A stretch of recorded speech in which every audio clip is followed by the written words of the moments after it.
마크로스 시리즈는 1982년 초시공 요새 마크로스의 방영을 시작으로 40주년을 눈앞에 두고 있을 정도로 오랜 기간 사랑받은 작품인 만큼 긴 시간에 걸쳐 TV 애니메이션, OVA, 그리고 극장판 등 꽤 많은 작품들이 만들어지게 됩니다. 이번 영상에서는 그동안 만들어진 마크로스 애니메이션 작품들을 살펴보고 세계관 속 시간의 흐름에 따라 차례대로 작품들을 정리해보도록 하겠습니다.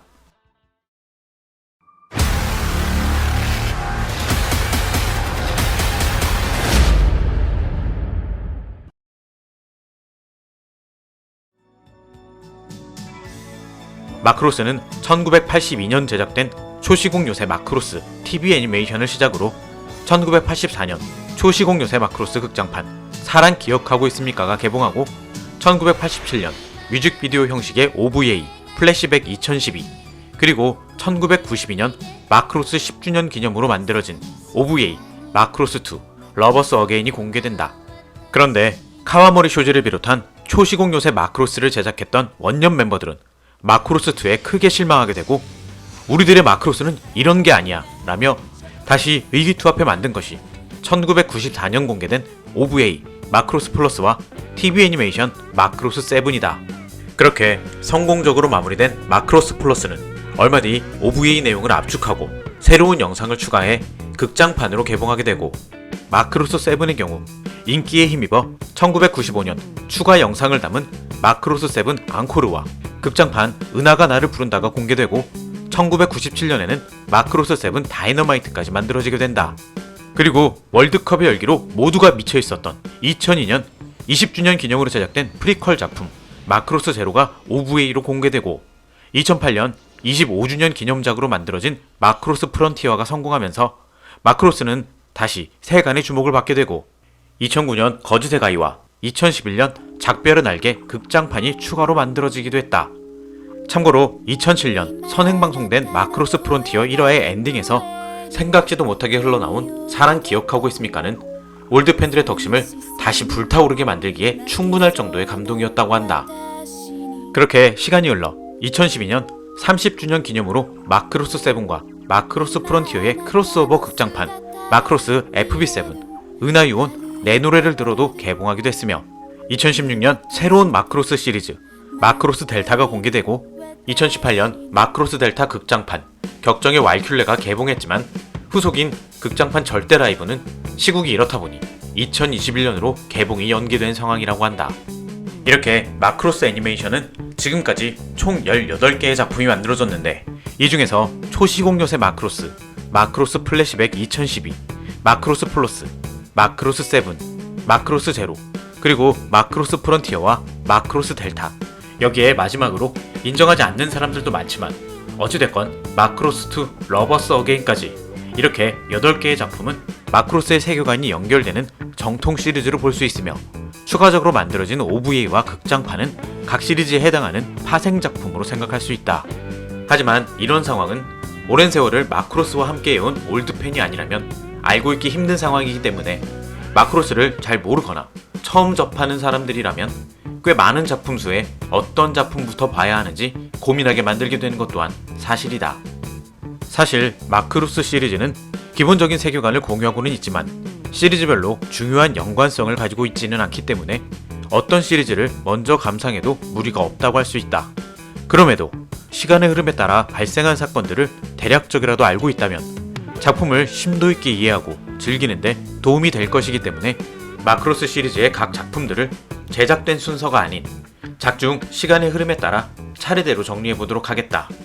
하지만 그 전에 마크로스 시리즈가 공유하고 있는 기본적인 세계관이자 그 시작점이 있는 존재 프로토컬처에 대해 우선적으로 짚고 넘어가도록 하자.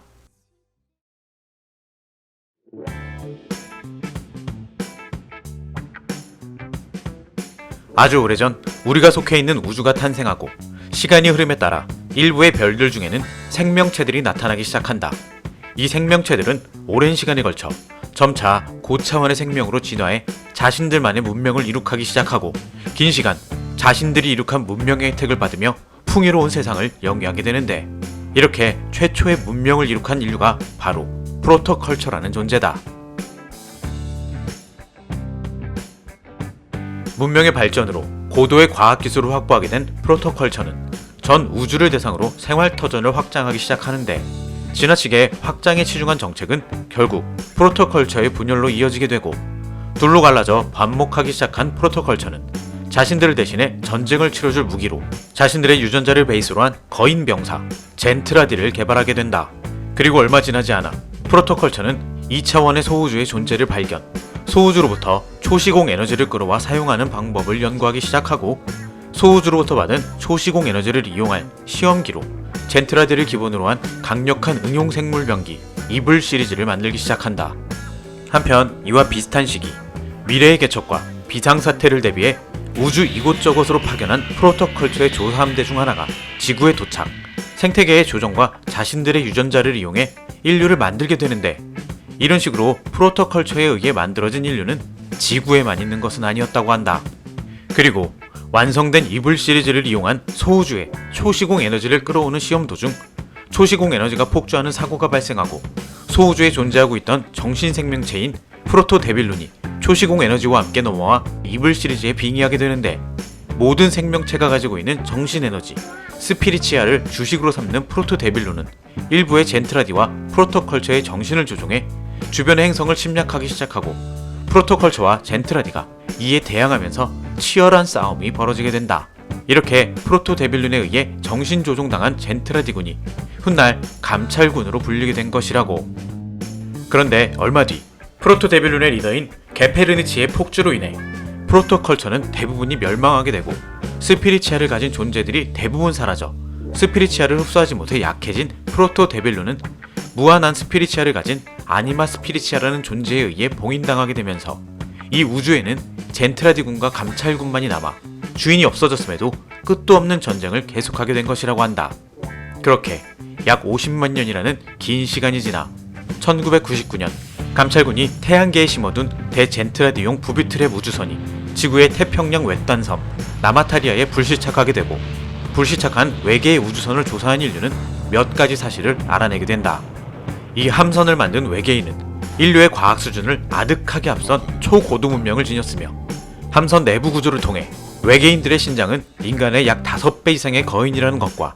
함선 안에 여가 및 편의시설 등 문화의 흔적이 조금도 없다는 점에서 이들이 극히 호전적인 성향을 가졌을 것이라는 예상을 하게 된다. 이러한 조사 결과는 인류에게 있어서 놀라움을 넘어 두려움을 느끼게 만들기에 충분한 것으로, 인류보다 진보한 기술력을 가진 호전적인 성향의 거인들이 인류의 적대적일 가능성을 우려하게 되었고, 이러한 외계인과의 조우에 대비하기 위해 세계의 많은 나라들은 지구 통합 정부의 필요성을 주장하면서 비공식적인 임시 지구 통합 정부를 수립하게 된다. 하지만 모든 국가가 여기에 찬성한 것은 아니었기 때문에 세계는 통합군과 반통합군 두 세력으로 나뉘어 약 7년여에 걸쳐 통합전쟁을 치르게 되지만, 이미 지구통합정부는 수립된 것이나 다름없는 상태였기에 전쟁 중에도 외계에서 온 정체불명의 우주선에 대한 연구와 개수 작업은 진행되고 있었으며, 전쟁 역시 통합군이 반통합군을 제압하고 승리함에 따라 2006년 드디어 통합정부가 수립되게 된다.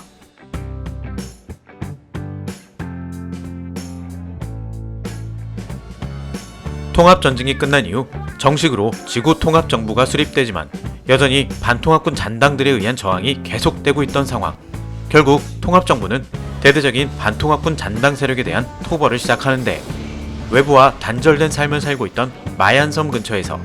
프로토컬처의 유적인 새 인간이 발견되고, 이 유적을 차지하기 위한 지구통합군과 반통합군 세력 간의 전투가 벌어지게 되면서 마얀섬과 섬 주민들이 전쟁에 휘말리게 된다. 통합전쟁 이후인 2008년을 배경으로 하고 있는 프리퀄 작품이자 마크로스 탄생 20주년 기념작으로 제작된 마크로스 제로가 마크로스 작품 중 시간상으로는 가장 빠른 작품이다. 마얀섬의 사건 이후 반통합 세력은 와해되고 1999년 지구로 불시착한 외계 우주선에 대한 연구와 재사용을 위한 개수 작업이 10년 만에 마무리되어 SDF-1 마크로스라는 이름을 붙이고, 마크로스가 불시착한 나마타리아 섬에서 성대하게 진수식을 개최하는데, 진수식 당일 감찰군의 흔적을 뒤쫓아 지구권에 나타난 젠트라디군을 향해 마크로스가 주포를 발사하는 어처구니 없는 일이 발생하게 된다. 외계에서 온 우주선 마크로스가 젠트라디군을 공격하기 위해 감찰군이 심어둔 부비트랩이라는 사실을 알리 없었던 인류는 패닉에 빠질 수밖에 없는 상황. 그렇게 인류는 역사상 처음으로 이성인과의 전쟁, 제1차 성간전쟁에 돌입하게 되고, 이 전쟁에 휘말린 이치조 히카루는 린 민메이라는 소녀를 만나게 되면서 운명이 송두리째로 흔들리게 된다.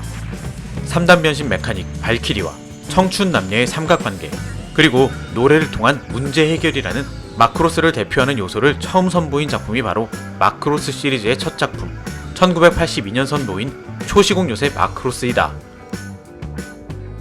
제1차 성간전쟁이 끝난 이후 인류와 젠트라디는 프로토컬처라는 우주 문명에 의해 만들어진 종이라는 사실과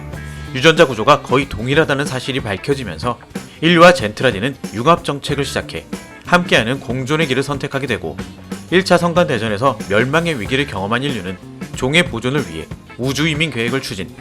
2012년 하야스 미사가 함장으로, 이치조 히카루가 호위대 대장으로 부임한 1차 대형 이민선단 메가로드 1이 새로운 생활 터전을 찾기 위해 우주로 여행을 출발하는 내용과 이 이민선단에 승선하게 된 린 민메이의 고별 콘서트가 바로 1987년 뮤직비디오 형식으로 제작된 마크로스 플래시백 2012이다.